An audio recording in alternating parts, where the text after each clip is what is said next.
The following podcast is a next level production. Yeah, Jennifer, darling, I'm going to need you to sit in the calming chair right now. Right now. You trouble. Fine. As soon as I'm out of there, I'm going to rip this guy to shreds. Oh, hold on. That is not how we work through our issues around here. Well, she is welcome to the circle. Okay. But she's got to get her own chair. Okay. I'd love to work through our issues if you'll let me.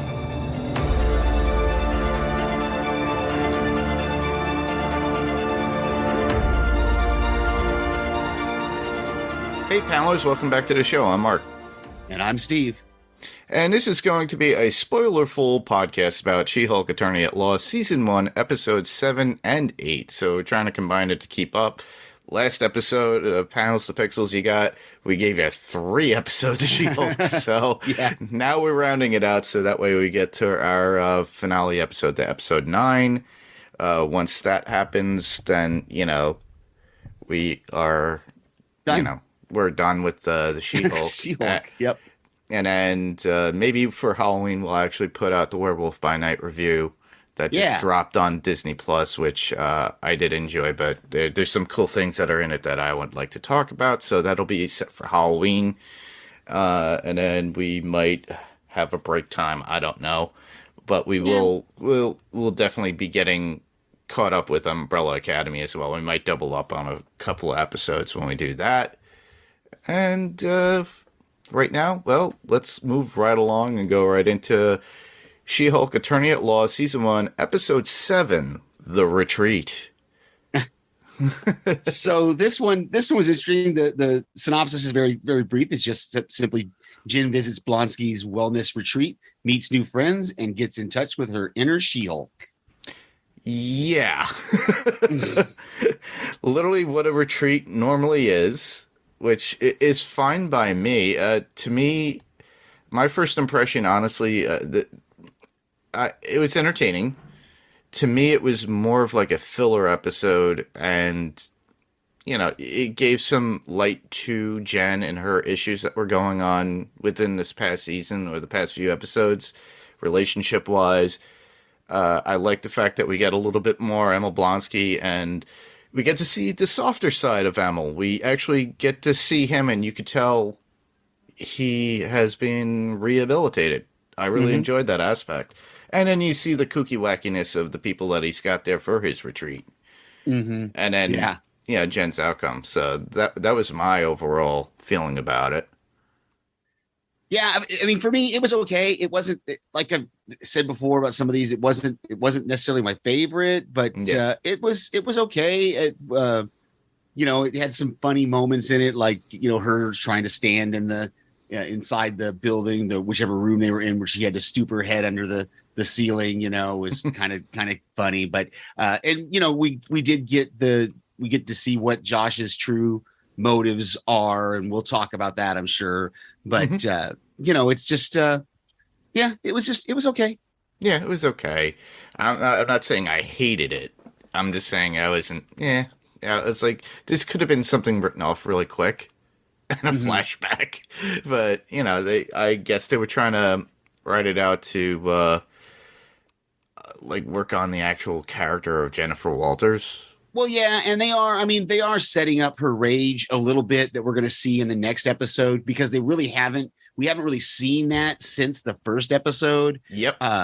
And so that was kind of one of my points, I think, also. So we've already started getting into that, but that's, they're kind of foreshadowing that she's got some anger, that she does have some anger issues, at least when it comes to Josh and this kind of thing. But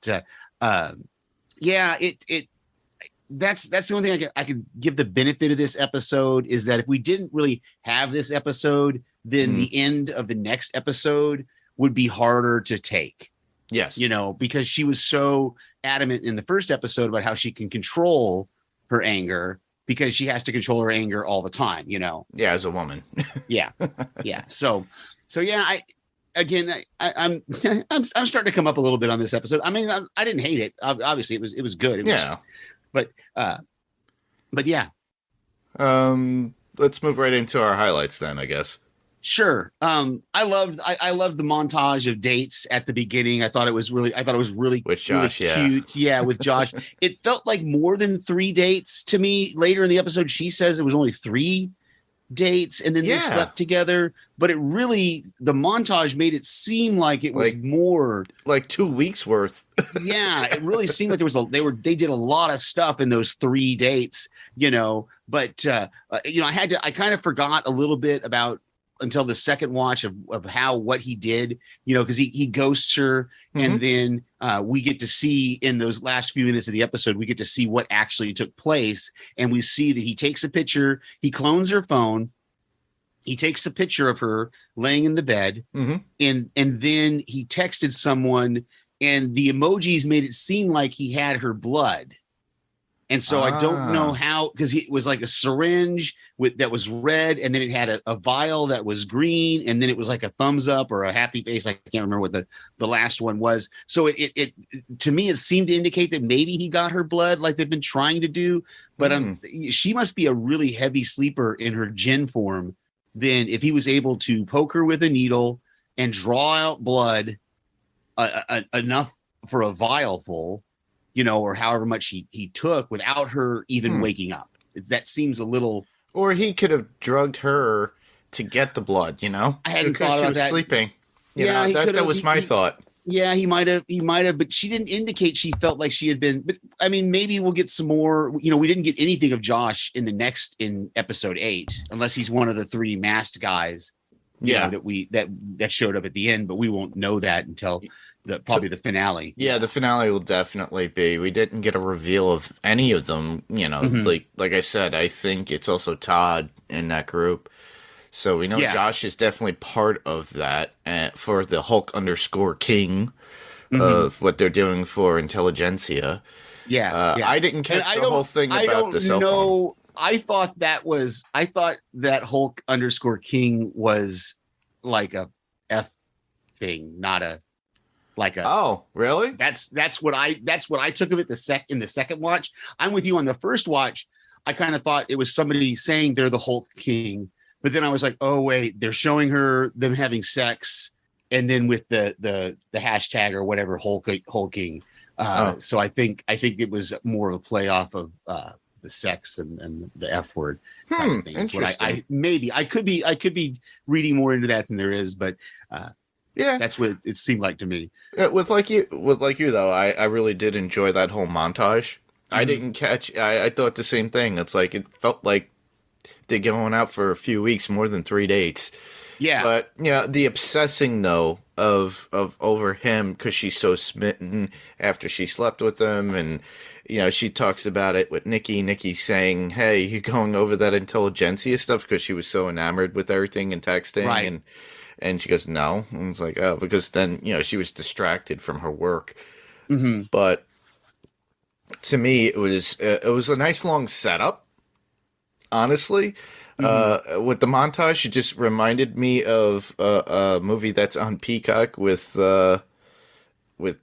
Pete Davidson and Kelly Cuoco called Meet Cute, because was literally, that's the whole thing. But with that, it's like they're literally having the same date over and over again in that particular movie. You got to watch it. It's like a Groundhog's Day, but more of time travel with her and Pete Davidson, and it's cute, but it's like, because it's the same date over and over again, but they kind of did the same things, similar things that you get out of this particular episode tonight. That's what reminded me of it.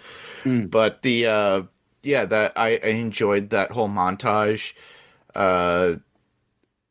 Then we had it kind of segues into Jen getting the phone call from Emil's parole officer, and apparently his inhibitor implant is offline, so she has to go there because they're fearing that he's going to change into the Abomination, so they have to go to his summer twilight retreat. I love that, summer twilight.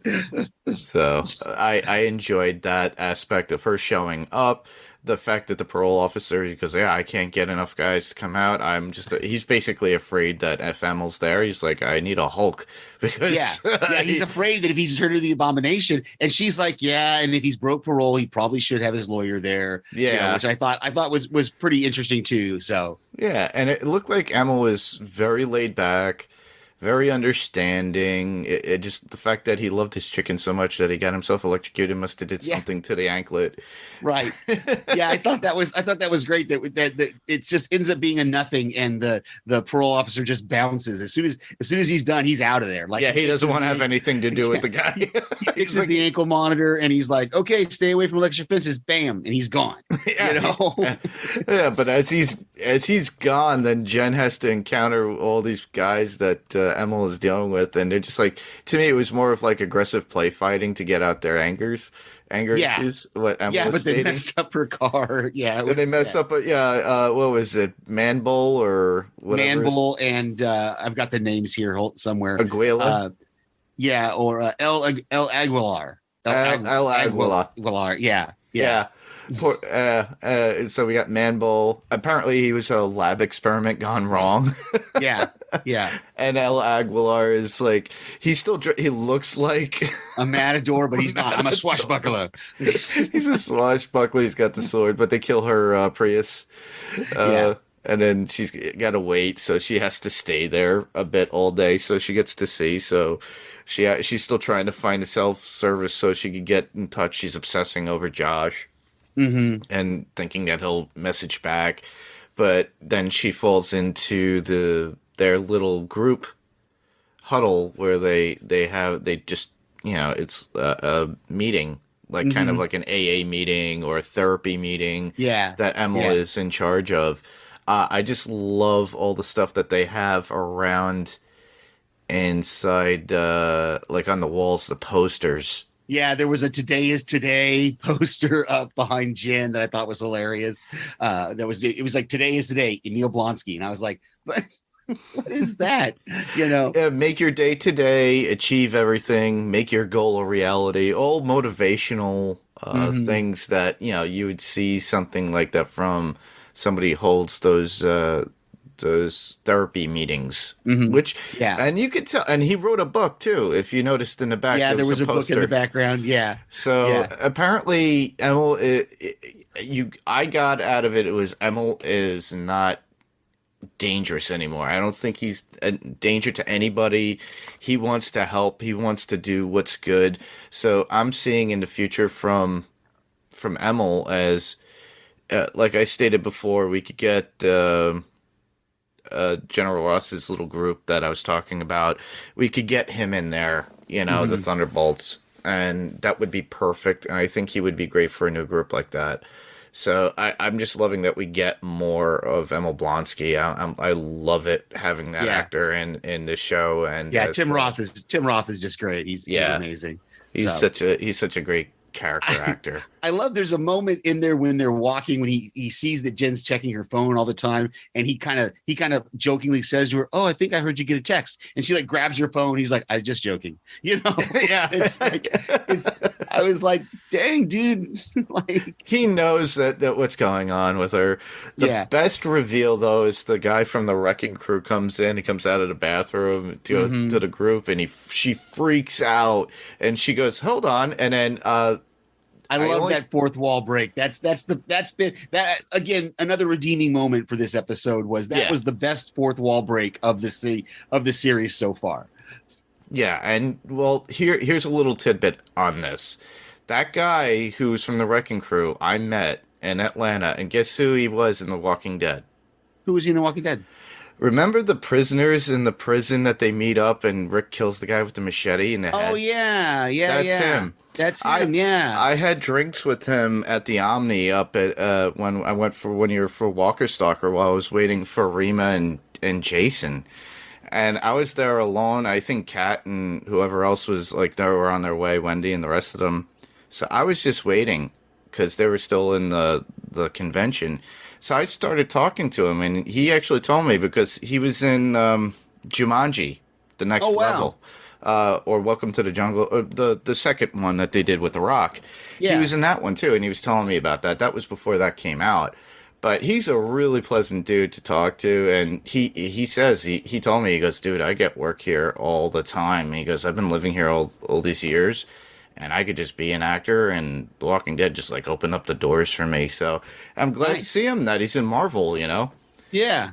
Very cool. So that's great. Yeah, so that was a pretty cool tidbit that you could see him in The Walking Dead too. I just love the fact that they have to work that issue out with her and him because she was so angry. She hulked out, right? Yeah. You see what and she stayed in form until they were able to regress, and how he said he was apologetic about things, how she couldn't. She was like really standoffish, but they kind of worked it out. Yeah. And then it kind of rolled into her relationship issues with Josh. And then the group gets involved, and I just like it. But I love the little points there, too, with, like, Porcupine and Saracen. Yeah. And, like, when Porcupine takes his mask off, and everybody's like, whoa. The stink. Yeah. How long have you had that on? And, you know, so I thought it was great. And the guy about the blood stuff, the guy that thought he was a vampire was great. And, the only thing we didn't see Emil's soulmates. So I don't know where they're at on this retreat. Maybe they're in a separate place somewhere, those Probably. 7 ladies or whatever it was. So yeah. Saracen was an interesting character to see, though. He got the way that Emil states it, he thinks he's a vampire, but he's not. But it was like, was that kind of like a reveal or relation to Blade in some way, in my feeling? Because they're still amping up and they like to throw these kind of little clues or Easter eggs. But yeah, I'm wondering that myself. If that's going to be something is going to come out later on. Yeah. I just love Emil's outlook, though. But the last part that I would have that I liked would be the reveal at the end with Josh taking the picture showing that he was part of the Hulk King or intelligentsia. Yeah. So, yeah. And there was we got some of those courtroom pics again there over the credits. I thought was great. We see Porcupine he's got his mask on and he's taking his suit to the dry cleaners, and she's just kind of turning her head away. And some of the other I'm just loving watching those courtroom pics. They're cute. There are a lot of things that they show or they add to now. There's one that I'll talk about in the next episode, but they keep adding to certain scenes that you get of Jen in there, and each one is different, but it's a reveal of like what happened within the episode, but you get the standard ones that they've always had. Yeah, and exactly. I love the drawings too. The only quotes I have only 2 for this one, and it says that's the parole officer to Jen saying, "Can you put on your jolly green suit?" Yeah, that was good. Didn't he say something like Hulk out or something like that, or whatever you call it when you do it, something like that? Yeah. You said you got one more? I'm hurting for a yurtin. Oh, from Jen. The only one I've got is at the beginning when she's looking at the intelligentsia stuff, and she says, "Can't even say it to my face because they know they'd get Hulk smashed." So I thought that was great. Yeah, that was a good one. I like that one. All right, I guess we can move right along into season 1, episode 8, Ribbit and Rip It. Rip it. She-Hulk represents Leapfrog, who was injured due to a malfunction in his custom-made supersuit. He's got his supersuit. Yeah. This one was a little bit better. I really loved this one. I enjoyed it a lot. I'll probably watch it again. I only got a chance to watch it twice. I may watch it a third time just to catch anything that I might have missed before the finale airs. But it was really good, and it really set up well for the finale and for where we could possibly see it going into a second season. I hope. Yeah, same here. I don't think if they do have Jen come into the MCU, actually a movie, it might be just as an appearance to help out on something. And then that would probably be it. And then they'll probably keep this as a regular ongoing series. Hopefully. Yeah, hopefully. We'll see. We haven't gotten any confirmation or anything yet from Disney. But well, as we're recording this, my friend Walter's in New York City Comic Con. Oh, wow. So he's at the panels and stuff this weekend. So who knows what he'll come back with information on. So he said he went to the Walking Dead one and he got to meet a bunch of people. Jeffrey D. Morgan didn't wear any get his hair dyed, so he was graying out. So I don't know if that was something in the Maggie and Negan show, but Yeah. But yeah, I'm looking forward to see if anything comes out from New York City Comic Con. For me, this episode, I thought I really enjoyed it. It was one of my favorites in the sense that just the comedic aspect of it, of Leapfrog. We've been waiting for this particular episode because I remember it was like just a short clip that we got, and I was like, why is Leapfrog in this? He's a joke. Okay. He was a character in the comics, but he was a joke. And I'm like, okay, well, technically, yeah, he is a joke, and Jen has to actually represent him for a case against Luke Jacobson, and she has to deal with that whole issue with Luke. And on top of that, the best part is getting Matt Murdock. Exactly. And that's what I've been waiting for. We've all been waiting for. They waited until next to last episode, but this is a different kind of Matt Murdock considering what we've had before with the Netflix version. Now, they're saying this is the same one, but Matt's demeanor is different in comparison to that. It's a lot lighter. He has a little bit more personality. He's not Mr. Curmudgeon doom and gloom, Yeah. Very much more laid back, not that, not the dark and brooding. Brooding. Thank you. That was the word that I had in my head. That's the word that I was trying to search for. He is not the brooding Daredevil that we had in the Netflix series. And plus, he's in a different suit. He's got that gold suit now. Yeah, it's yellow and red. That's the traditional when the first run of Daredevil came out in the comics. Right. And then they did have a black suit at one point. There might be hints because the way Matt talks about it, he went to Luke to get suits, so we know the reasoning why he was out there. But also Luke needed him for to represent him in this. Him.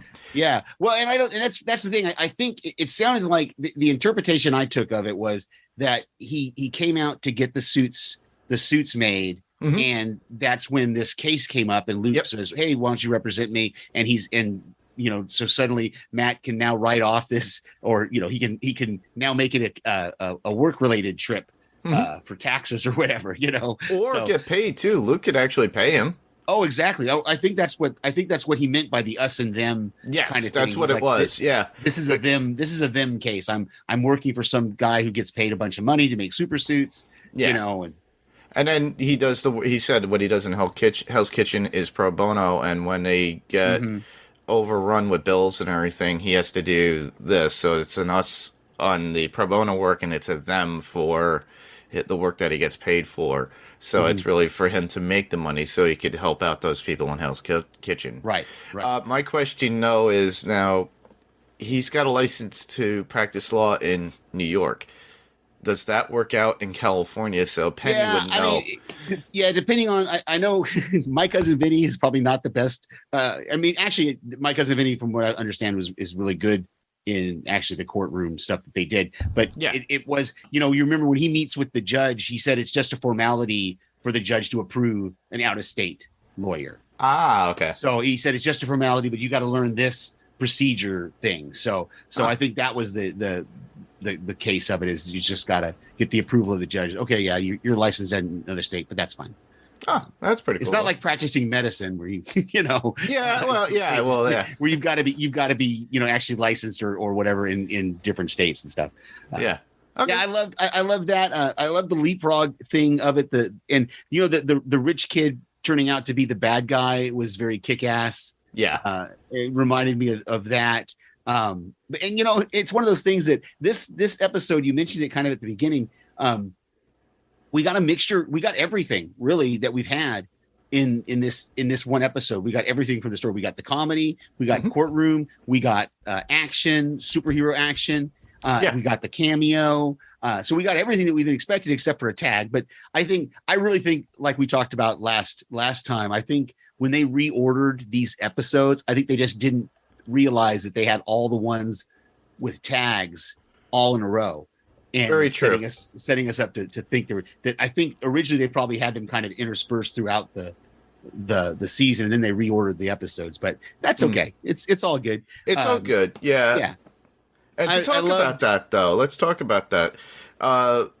I looked online. Somebody actually went through the WandaVision, Miss Marvel, Falcon and the Winter Soldier, all the Disney Plus stuff that has had end credit scenes.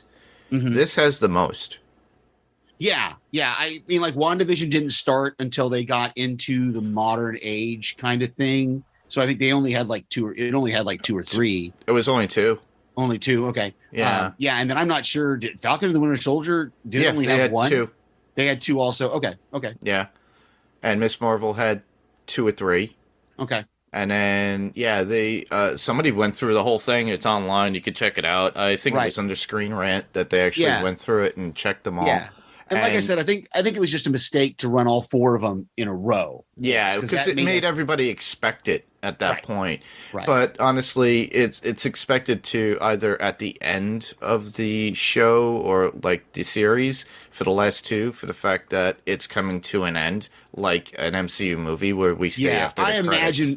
I imagine we'll get one in for 9. We'll get something for 9. We have to. So whether it's we're going to get to see Bruce again or what, it'll be something in 9, I'm sure. I would love to see Bruce again. It's been so long. But that courtroom scene, it was one of those things that when I watched it the second time, I really started thinking about it and thinking, well, Jen really should have asked more questions but again, I think that's part of what they're setting up with her for the end of the episode with her anger issues, because as soon as Luke rejects her, she just kind of storms out and says, well, I'm going to kick you. I'm going to get you in court, and then she didn't do her due diligence of asking questions of the client. Did you use the suit correctly? Did you follow the instructions? Because, she might have gotten this taken care of without having to go to court, not having a losing record. And that's what she was trying to do when she went to Luke. Right. Originally, which makes more sense because she doesn't want to ruin that relationship. It got ruined anyway. Right. I just love how Matt was able to sniff out, and he goes, what kind of fuel do you use in your suit? Yeah. And he goes, jet fuel. And then that's when Luke just turns around. That wasn't set for jet fuel. Yeah. And just basically blatantly ignoring the instructions that were in there, and that's how it gets dismissed. Right. So I thought it was pretty cool in that sense. Yeah.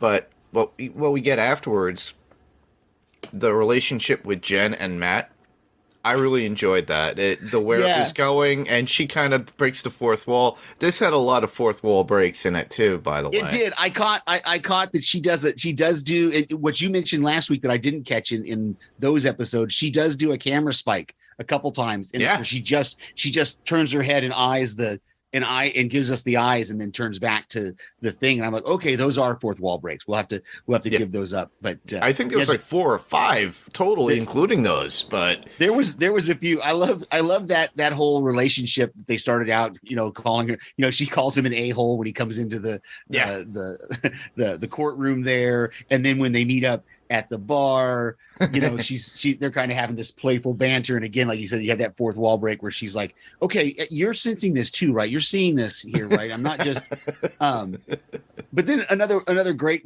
one at the end of the episode when she walks out and she's like, why are you still here? Because I wanted to go, and I almost answered her because the show's still going. But I'm like, it's an interactive experience now. But yeah, it was that was great, and just that whole scene with Nikki again was just wonderful. Oh yeah, I just love how Matt, when he's at the bar, buys her an Appletini and it's green. Yeah, exactly. And she's drinking it, and I love it. At first, she's kind of like, and then she does go ahead and drink it. But I loved their fight, their attack on the warehouse. Their banter was really great. I don't know if those two characters interacted in the comic books at all, but I don't recall really seeing them interacting all that much. But these two, at least in this episode, had great chemistry. Yeah, really, really good. So I hope that's one of the things we get to see more of. I hope it's not just a one night stand kind of thing, even though Yeah. he was doing the walk of shame, even holding his shoes, like carrying his shoes. Because I thought about that because it reminded me of that episode from that movie In the Line of Fire with Clint Eastwood and Rene Russo, where he's like, oh, I got to put all that stuff back on, and like, so Daredevil in the morning had to put all that stuff back on so that he could walk home. And I'm like, she didn't even call him an Uber or anything. Like, yeah, he's like, he just walks out and Nikki notices it too. And she's like, yeah, some devil guy wearing a devil costume walking, doing the walk of shame. And then she looks and she's like, oh, great, good for you. Yeah, I love Jin's got this big smile on her face. That was the whole thing was really, really great. I love that fight, their attack on the warehouse. Oh, the way he's like explaining what he's going to do. And she's like, that's going to take like a half an hour. Per guy. and he's like, no, I don't think you're doing the math right on that. So. Well, also, there was a couple of nods to that. Like when she first encounters him, they're up in the garage. She kind of does a lot of damage. I mentioned this before. Every time she's like involved in something like that, she's causing more damage. Oh yeah, and he points that out, and it's just like, you're not doing the math right. You're having issues. You're creating more, especially at the very end when she's ready to toss the car at him. Yeah, I'm like, you're blatantly destroying somebody else's property. It's like especially when she like punches the ground and it splits on the top, and you're at the top level of this garage. Cars could fall in and fall down and break, and then you're destroying the whole garage. Tony Stark's not there to protect you and pay for that. What if like the city of California or Los Angeles like goes after her legally because they're like, yeah, we know you're a lawyer, you do work for this firm, so we could sue you for damages that you've done. I wonder if that'll come out, because obviously the episode left off where she's just destroyed this hotel ballroom or whatever it was. And she rages, and then they have all these like shield style agents with their guns ready to stop her, to prevent her, and that's when she has that look, and she's still growling just like a Hulk. But they both had that. The encounter with her and Matt, though, when they're fighting outside the parking garage and she does the clap, that was a good scene in the sense that it just does something from his hearing. But he like very much turns back to regular Jen very quickly after she realized it's Matt.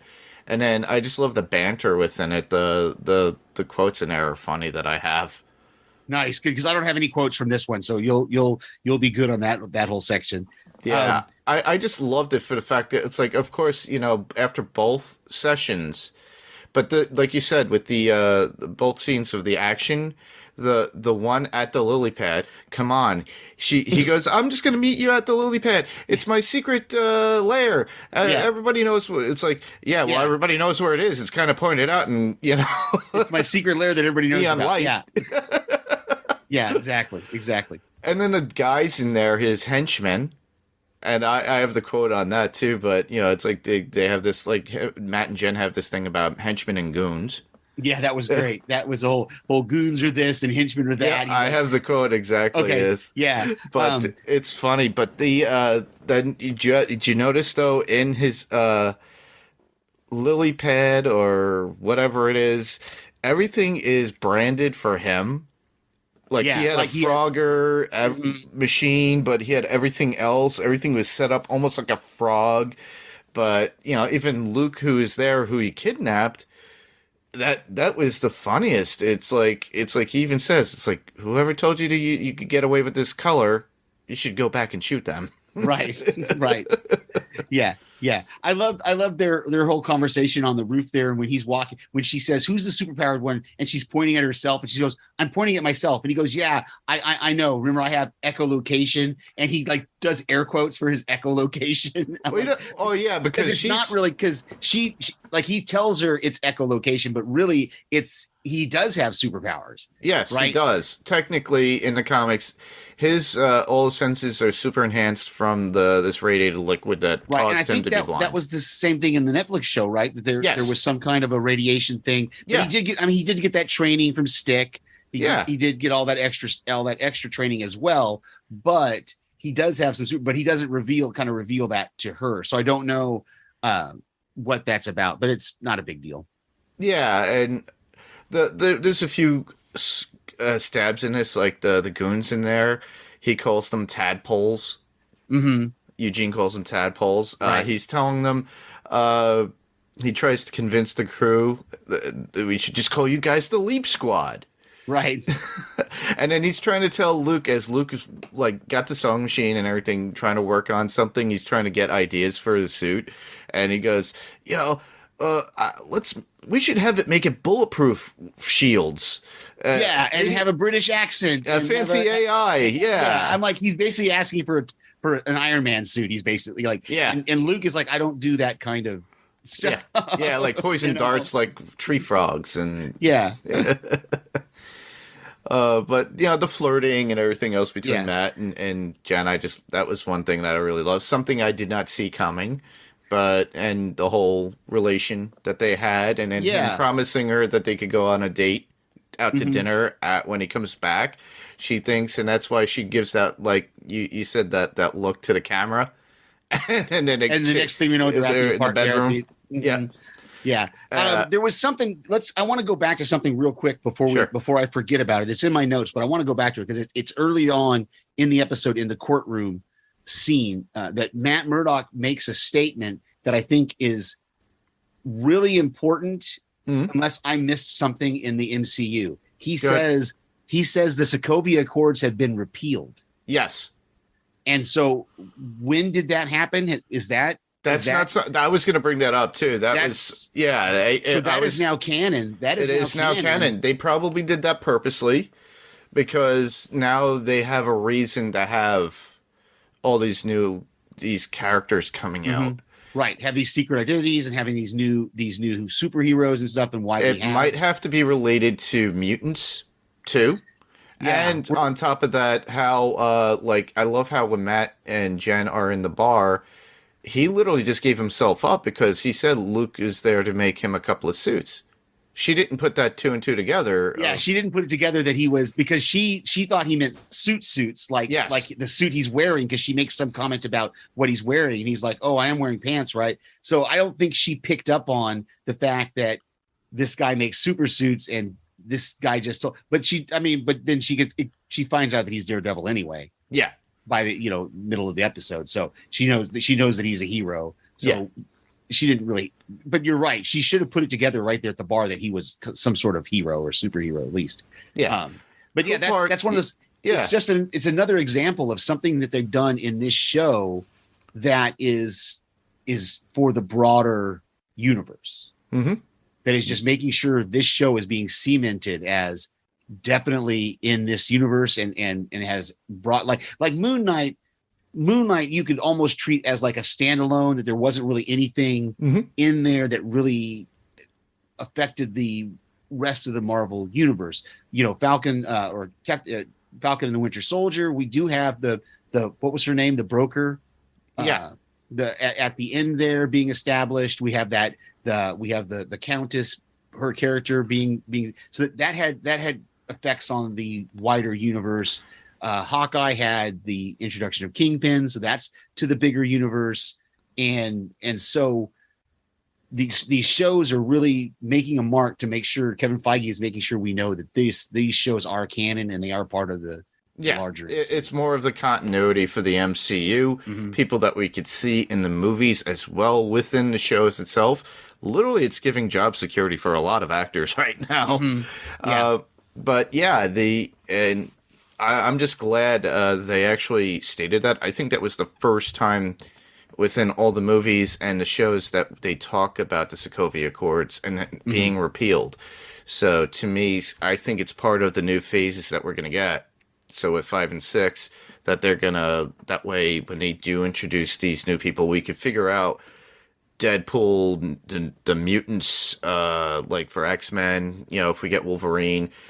We'll talk about that with the news too, but there are so many things that are going to be coming out that we do need some of these superheroes to be that have that anonymity that nobody knows who they are. Unlike, the Fantastic Four, which we'll eventually get, but that family is already known in the world as to who they are. Jennifer Walters as She-Hulk is always known who she is. Frank Castle as Punisher, everybody knows who he was because it was in the news. Right. And with Daredevil, well, Matt was never known. Nobody knew who it was, even though in the Netflix show they were trying to expose him for being Daredevil. Yeah. And I don't know if they're going to make that canon or if Feige's going to come out saying, yes, reference to the Daredevil shows. Because I already mentioned it last when we recorded with the last episode of Panels to Pixels, where we're getting Eldon back as Foggy Nelson. Mm-hmm. So I'm hoping we get the whole crew back with everybody from Daredevil. That'll be so great. Let's talk about the gala for a minute. I love, like you said, we already talked a little bit about the fourth wall break, and the she says, "Why are you still here?" And why are we doing a gala? Some sort of twist that's gonna happen. So I love that. But the idea of all the female reporters in the room are the female or reporters, lawyers. All the female lawyers are the female lawyer of the year was like, oh, come on. That was just wrong. And that's and it's literally showing you how the world treats a lot of women. Mm-hmm. Honestly, it does. It's like, we'll just group them all. Everybody's. Yeah. It's like, really? That sucks. That's terrible. Yeah. Mallory had the best answer of, and we hate getting asked what it's like to be a woman and a lawyer. Yep. So I love that. The film, the Intelligentsia showed, revealed quite a bit. And I thought there was an interesting line. I did catch it in the first watch, and I made sure that the second watch they think she stole Bruce's powers. Yes. And the only reason I can think they would think that is because Bruce has been gone for so long. And so they don't know, that he still has his powers. But it's also, I think this is being run by somebody that we haven't seen yet. Absolutely. Absolutely. It's absolutely like fake news. They're trying to fake it out and stuff. But I also like that. Interesting. Yeah, it is interesting. I like the fact too when they do that and they have all this stuff flashing up from her phone and all the information that was taken by Josh. Mm-hmm. There was pictures of Captain America in there. I'm curious. Oh, I didn't catch that. Okay. I was wondering what that was about. And maybe she really did go try out for the Avengers. Yeah, I don't know. Okay. But I was like, yeah, but Cap is gone. This is after Endgame. Right. But yeah, the whole reveal, her hulking out, raging out. Right. And I think if she could have stayed calm, she probably could have turned it around, especially once they called her a slut. That definitely she could have turned that around on them. Mm-hmm. But her hulking out, that becomes the fixation of the thing, is that, she just raged, Yeah. Yeah. And that was true to fashion of the original Savage She-Hulk in the very beginning when they created the She-Hulk for the comics.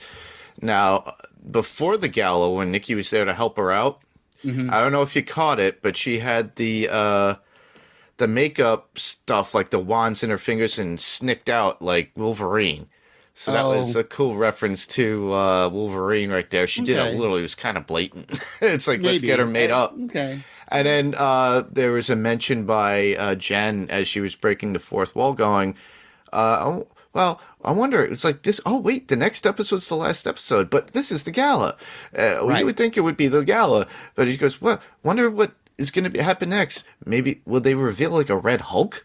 And it's like, that would be cool, but I doubt it. It's not going to be a Red Hulk, I don't think. I think it's going to be somebody with like gamma mutation, but that's just my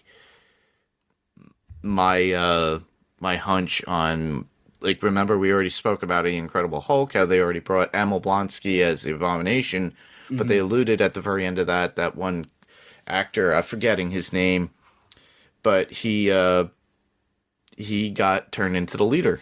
So this could be him, and then he created these crews, or like this intelligentsia, to infiltrate to get something more from Jen, like her blood or anything to do, because that was what the leader did. He literally just was trying to get more and more people exposed to gamma mutations so he can control the world. Gotcha. So I'm curious if that happens. I'm just like more interested to see who is it. Yeah, you know? yeah. And how's she going to get out of this if she's able to get out of it, or where is she going to be in the next episode? Is she going to be in jail? Is she going to be? Yeah, well, that's a good question. Like you said, are they going to be suing her, or what's going on? So yeah. How do you restrain a She-Hulk? Exactly. That's all I had for points. I have one little note that we haven't talked about yet that I'll bring up, unless you've got other things to. The only thing I have is quotes. Okay. That's about it. Okay. I could go through those if you want. No, let me get my only last note that we haven't talked about before is sure. Both Daredevil and She-Hulk got to do a superhero landing. Yes, we didn't really see hers. Hers was more kind of just a flat-footed land, but he did the whole knees up superhero landing, which I thought was cool. We haven't seen that in a bit, so it was nice to see that in this show. That's all I got. If you got quotes, it's on to you. Yeah, that's all I got. It's funny too when you talk about that. All I could hear is Black Widow's sister going, "Why do you do the hair flip with your hair when you do this? You do a pose." Yeah. For quotes, I have Matt in the very beginning when he comes into the courtroom and he goes, "Apologies for the tardiness, Your Honor. I had a hard time parking." "Just kidding. My driver got a little lost." Yeah. I thought that was cute. Just play off him being blind. One from Jen going to, this is to Matt when she realizes it. She goes, "Are you like the Gold Devil? A superhero?" And then he starts trying to correct her, and he goes, "No, I'm Daredevil." And she just looks at him like blankly, like, "What is that?" Because that's all the way out in New York, and nobody knows anything in California about him. Mm-hmm. And she goes, "Well," she goes, "Well, it's really very daring for you to use ketchup and mustard as your color scheme." Yeah. And then he makes the remark about telling Luke that, and then she shuts up like, "Oh, no," because she knows that, Luke Jacobson is their thing. Here's the one with the difference between goons by Matt. So he goes, "Goons and henchmen are completely different animals. Henchmen believe in the cause. Goons are just there for the paycheck." Oh yeah. And then she actually states She-Hulk smash when she drops in to help Matt in the hallway with the goons. Yeah. And then that was about it. That's literally all the stuff that I got as far as quotes. All right. So you said you've got some news? Well, with news, obviously Werewolf by Night dropped. So we highly encourage you guys to watch it. It's very entertaining. It's only 54 minutes, and it's a holiday special. And it's, if you look in the very beginning, it's introduced as like those typical holiday specials you used to get as a kid on primetime TV, and you looked for every season.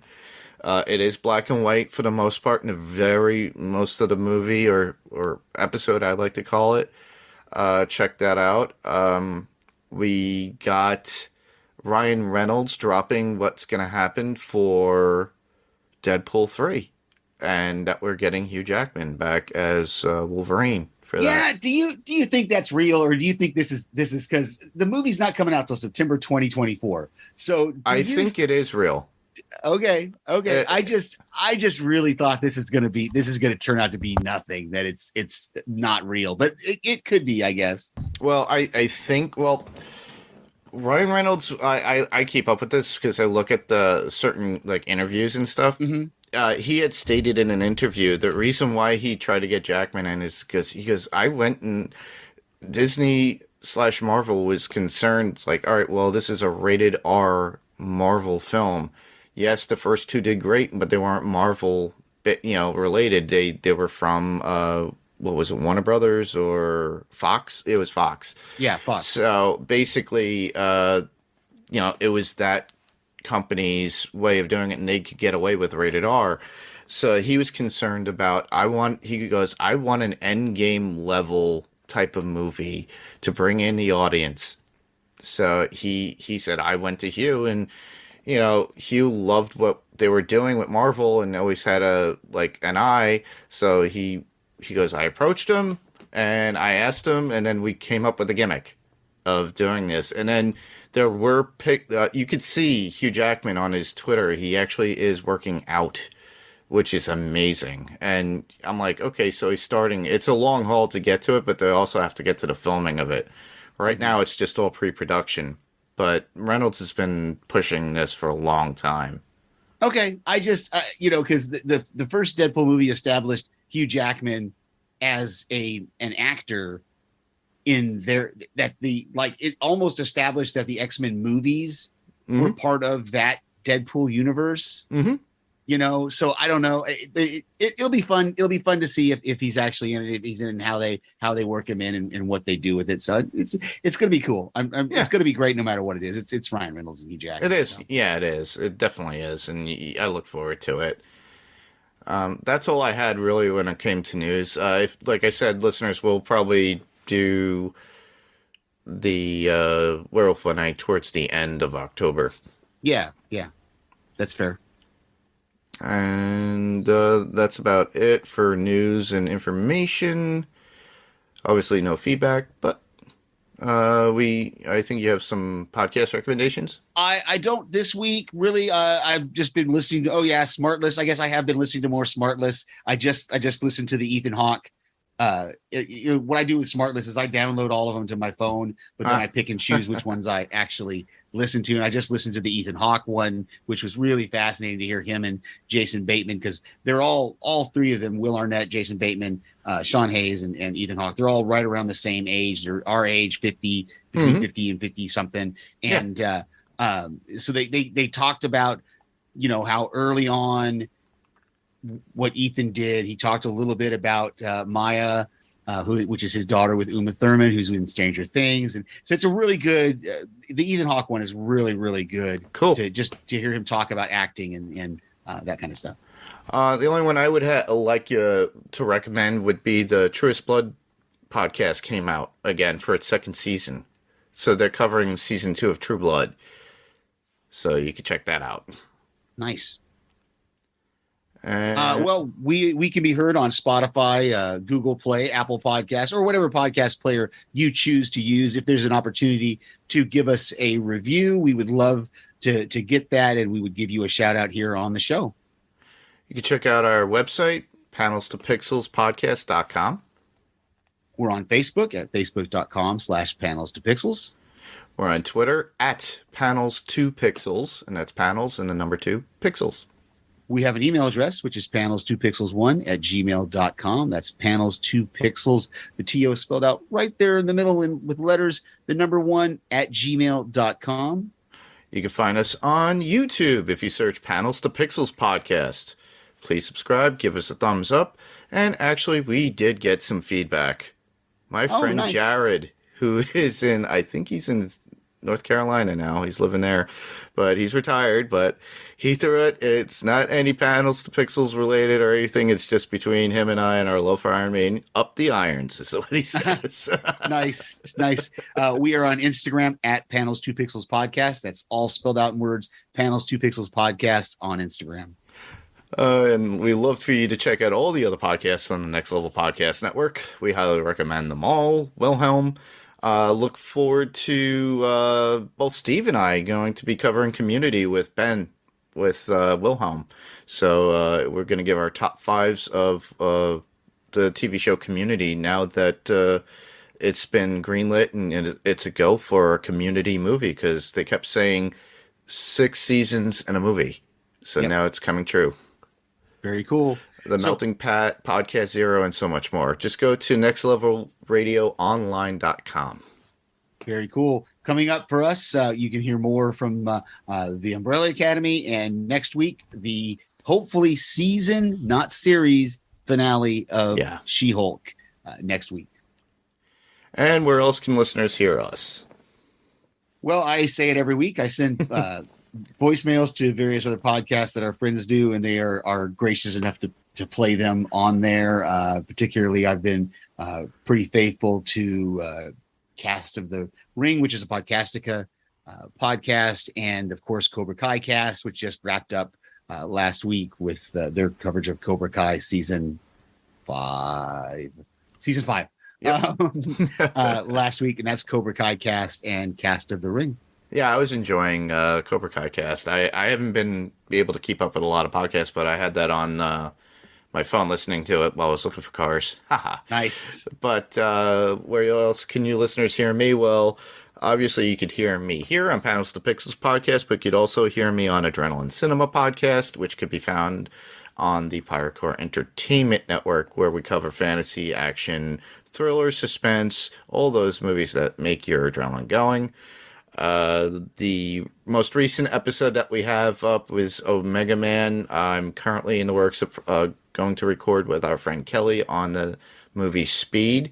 Steve and I still have to work on recording for Prey and get that out of the way. And then Jerry and I will be covering the Valley of Gwangi. And then for Halloween, I'm trying to get a twofer. I'm trying to get Tom Savini on, the effects guru or godfather of splatter, to be on for an interview. And our friend Jamie, who I cover, and this is a dual thing, Sandman Cast on the Podcastica Network. So you could hear me there as well. We're coming up on the last couple of episodes of Sandman Cast. But you could hear Jamie and I on Adrenaline Cinema Podcast for Halloween. So I'm trying to get that up. So we're covering the Jason X movie from the Friday the 13th series. So you could check that out there. You could also hear me on Fantasy Picks Movie Edition as well. They're looking for me to do a Halloween one as well, but we got to make that work. But you can check me out on all those other platforms. You know where to find them. Just go search in your podcast app or player of choice. Very nice. And that pretty much wraps it up for this particular episode of Panels to Pixels podcast. All I like to say is same podcast, different panel, different pixel. I'm Mark. And I'm Steve. And this was Panels to Pixels. And we'll see you on the next panel. Good night, everybody. Good night.